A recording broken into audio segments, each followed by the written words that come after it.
Hello, my lovely little gemstones, it's Saphira, and welcome back to Fluffuary, a month-long event dedicated to standard-side ships of all kinds. This is Day 18, DRLAMP. The title is How to Break an Art Block, and the summary: the Creativity Twins usually work well together to help keep Thomas going, but sometimes they run into a wall that they can't break on their own. Ugh! Patton paused when he heard the frustrated scream from inside the twins' room. They were working on concepts for video ideas, and by the sound of it, things were not going well. He edged the door open quietly, poking his head in to see what was going on. Roman was pacing back and forth, trotting over crumpled and ripped sheets of paper and tugging at his hair.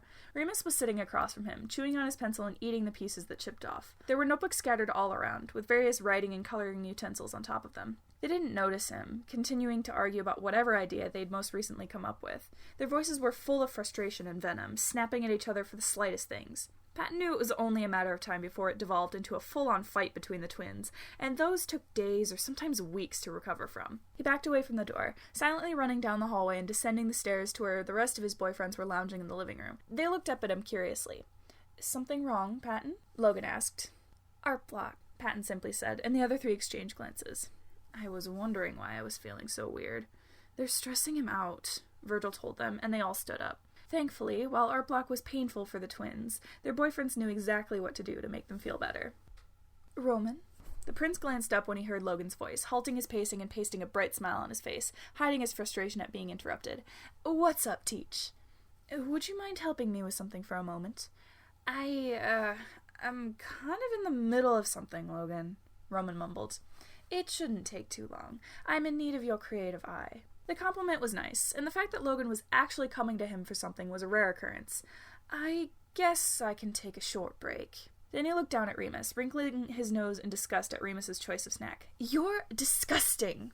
"Just go and help Logan. Maybe I can actually get something done once you're gone." Remus shot back, shoving his foot out to push Roman away from him and out of the room. Roman snarled, stalking out of their shared bedroom and past Logan, towards the logical side's room. Logan sighed. This was further along than he thought.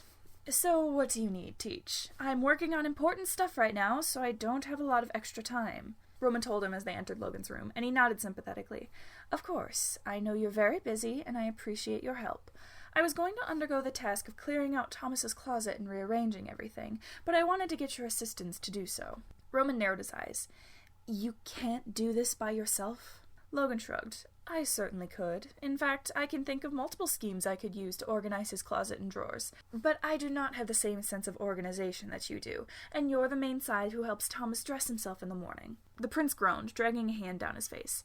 "Can't this wait, Teach? Is it that important that you do this now rather than, say, tomorrow?" "Thomas has been procrastinating this for 3 months, 2 weeks, and 4 days.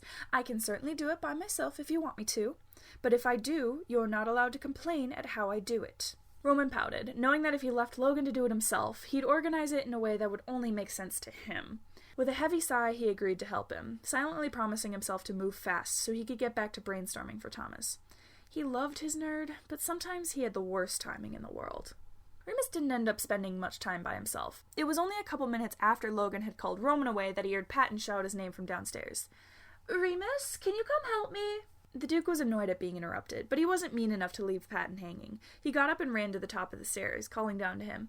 "What is it?" "I need help, and no one else is around. Come here for a moment?" Remus huffed, taking the stairs 2 at a time and jumping the last 4 to land hard on the floor, shuffling into the kitchen where Patton had made a mess of the counter. There was flour everywhere, including on his own forehead. "What are you doing?" Remus asked. Patton rarely made this much of a mess when he was baking. Patton laughed, using his arm to push up his glasses sloppily. "I'm trying a new recipe, but I didn't realize how much I'd have to use my hands for this dough. So, would you do me a huge favor and read me the next step from the recipe?" Patton pointed to the cookbook, which had a sizable amount of flour on it as well. "Is this some kind of weird foreplay thing? You don't need me to read a recipe. You can do it yourself. Pat, I'm busy," Remus told him, crossing his arms and leaning against the counter. Patton pouted, and he stopped kneading the dough to look at Remus with sad eyes. "Are you saying you don't want to help me? If you do, you'll get the first taste," he sung, tapping Remus's nose with his dough-covered hands, and Remus sighed. Nobody could fight against Patton's puppy dog eyes. I guess I can help for a while." Patton beamed, leaning in and pecking Remus on the cheek. "Thank you, my twisted love. I'll make a big cookie just for you." Remus couldn't help but return his smile, grabbing the recipe and skimming through it. It was a little more complicated than just an average sugar cookie recipe, but Patton was an expert baker. This was not enough to trip him up, not to mention the floury mess he'd made in the kitchen. I know what you're doing, Patton. He was interrupted by the oven timer going off, making him jump, and Patton looked over his shoulder, then down at his hands. Can you grab that? I thought I'd be done with this before the cake was done baking. Seriously? Cookies aren't enough? Patton shrugged. What can I say? The sweet tooth is strong today. And you say my diet is bad, Remus mumbled teasingly under his breath. Patton bumped him with his hip in response as he moved over to the oven to grab the cake. Remus continued to help Patton with the baking as he rolled out the cookies and set them on baking sheets. Every time he tried to bring up the reason for why Patton was doing this now, and why he'd called Remus away from his work, Patton would change the topic. By the time the cookies were in the oven, the cake had cooled enough to be iced, and Patton gave Remus his choice of the sprinkles. The sheer amount of choices in front of him made him pause. I didn't know you had a sprinkle fetish, Patton, Remus teased, and Patton just shook his head playfully. I need enough for every occasion, Patton told him, piping icing flowers onto the cake. Remus picked through his selection, pulling out a container of dark green sprinkles, as well as one with little black bats in it. Aw, cute! Good thing I went with green flowers. I think these go great together, Patton cooed, and Remus blushed a little. He didn't get praise from Patton too often. His ideas tended to be too extreme for him. It was still a little hard to believe that the precious puffball liked him enough to include him in their poly relationship. On an impulse, Remus reached out and cupped Patton's cheek, making him look up curiously. I love you, Remus mumbled, and Patton leaned into his touch gently. Aw, I love you too. I'm so glad I got to spend some time with you tonight. Me too. But I really should. Smells good down here. Virgil's voice came from the stairs as he came down into the kitchen, poking his head out to get a look at the cake. Virgil! Patton smiled at the anxious side, and Virgil's mouth quirked slightly. Looks good, Pat. Hey, do you need Remus anymore? Remus glanced between both of them as Patton shook his head. Nope, he's all yours. Virgil grinned, hooking his arm around Remus's casually. Perfect. Hey, you want to go running with me? Remus paused, glancing over at the stairs, knowing he really should go back to his room and work on video ideas. Sure, they hadn't actually had one good idea since they'd started their session in the early morning, and he'd pretty much just been fighting with Roman for that last hour or so before Patton called him down. But still, he was creativity, or part of it at least, and if he couldn't do his job, then why would Thomas even keep him around? A nudge to his ribs broke him out of it, and Virgil was looking at him expectantly. How about a bet? I'm pretty tired today, so if you beat me this time, I'll owe you a favor, for anything you want from me. Remus wiggled his eyebrows and licked his lips. Anything? Instead of being embarrassed and pushing him away like he normally would, Virgil just nodded. Anything. The Duke took another moment to think, and then he smirked widely. You're gonna regret this. We'll see.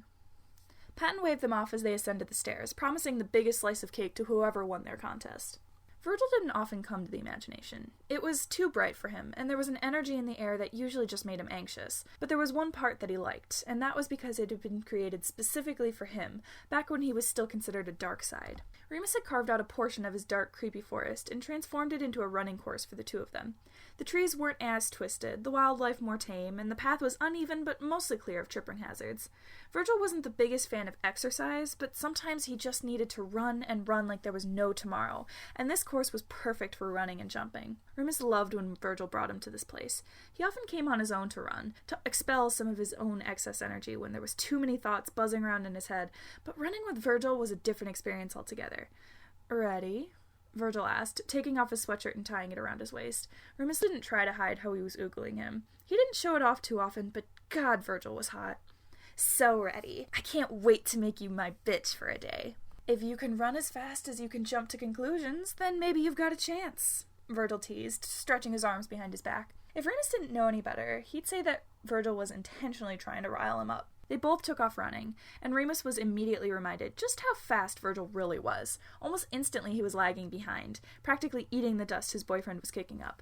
Even so, he knew Virgil was going easy on him, because he wasn't gaining ground, but he wasn't losing any either. The deal Virgil had offered started to matter less and less as they got into a rhythm. The forest around them offered a challenge as they ran, vaulting over tree roots and dodging hanging branches while the path itself went up and down the hills.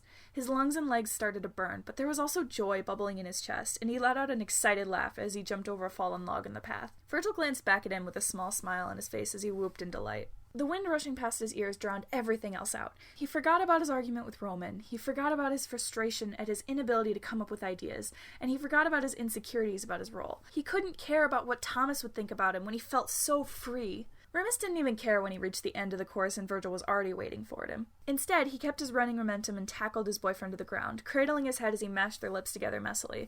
Virgil didn't fight it, instead humming with amusement as he returned the kiss, running his fingers through Remus's wind-mussed hair. "Love you, Emo," Remus mumbled, pressing their foreheads together. "Love you too. So, are we gonna stay in the dirt, or are we gonna get up and get some dinner?" Remus groaned, laying down completely onto Virgil's chest and nuzzling him. "I'm good with dirt." "I know you are, but I'm hungry. Come on, get off me." It took several more attempts and a lot of cajoling to get Remus to move, now that he was tired from the run, but they did eventually get up off the forest floor and head back to the common room. The other four were already there. Logan and Patton were in the kitchen preparing something for dinner. It smelled like Chinese food to Remus, while Roman was sitting on the sectional with Ernest, waving his hands excitedly. They were deep in conversation about something, although Roman was doing most of the talking. Virgil pecked him on the cheek before ducking into the kitchen to help the other two with dinner, leaving Remus to head into the living room and fall into the sectional, exhausted. "Did you have a good run, Remus?" Ernest asked, looking over at him. Remus nodded, his eyelids threatening to close. Virgil's so hot without his sweatshirt on. Why don't we have him take it off more?" "For the same reason we don't have this sexy snake take off his cape, because we love them for the way they are," Roman told him like it was obvious. Remus rolled his eyes. "We both know you're hot for him when he wears his suit. Don't pretend you're better than me." "If you want me in a suit, all you have to do is ask, you know," Ernest sung, and then their conversation was cut short as the other three came in with bowls of chicken fried rice for everyone, as well as glasses of water. Remus shoveled down his bowl in minutes, and then a second bowl not long after. Even though he could and would eat almost anything, he had to admit that Patton's cooking was better than a stick of deodorant. Just barely, but still. After they ate, they all rearranged themselves on the sectional to settle in for a movie. Remus cuddled up against Ernest, holding hands with Logan, who was on his other side. Roman lay down on Virgil's chest, with Patton next to him playing with his hair. Neither of the twins knew what movie they had actually decided on, because they were both out cold within minutes of lying down, exhausted from the day. Unbeknownst to them, their boyfriends exchanged relieved sighs once they knew they were asleep. "They're so much sometimes," Virgil mumbled, pressing lazy kisses to Roman's head. Logan hummed, rubbing circles on Remus's hand with his thumb. It took hours to rearrange Thomas's closet, and he was complaining the whole way. "Remus kept trying to change the topic on me." I had no idea Roman had so many feelings about Beauty and the Beast. He was ranting for a full 2 hours on every detail in the movie. Ernest snickered. "I nearly owed a favor to Remus. Remind me not to make that bet when he's at 100%. Virgil mumbled, smiling as Roman snuggled closer to him in his sleep. "Do you think this was enough to break their art block?" Patton wondered aloud, and the other three shrugged. "I suppose we'll find out tomorrow." The twins woke up early the next morning, feeling more refreshed than they had in months. They exchanged a silent glance after they detangled themselves from the pile of limbs on the couch, staring at their boyfriends with love in their eyes. "They're so tricky!" Roman exclaimed once they went to their room, but there was no anger in his voice. "I hardly realized they distracted us from our work." "I knew from the start," Remus told him, and Roman raised an eyebrow expectantly. Remus crumpled a bit. "Well, I did, but after my run with Virgil, I kind of forgot too." Roman sighed, plopping down on the floor and staring dreamily into the middle distance. "We're so lucky. We've got the best boyfriends in the world." We do. After we're done with these video ideas, we should think up a way to thank them." "A giant date. It'll be perfect."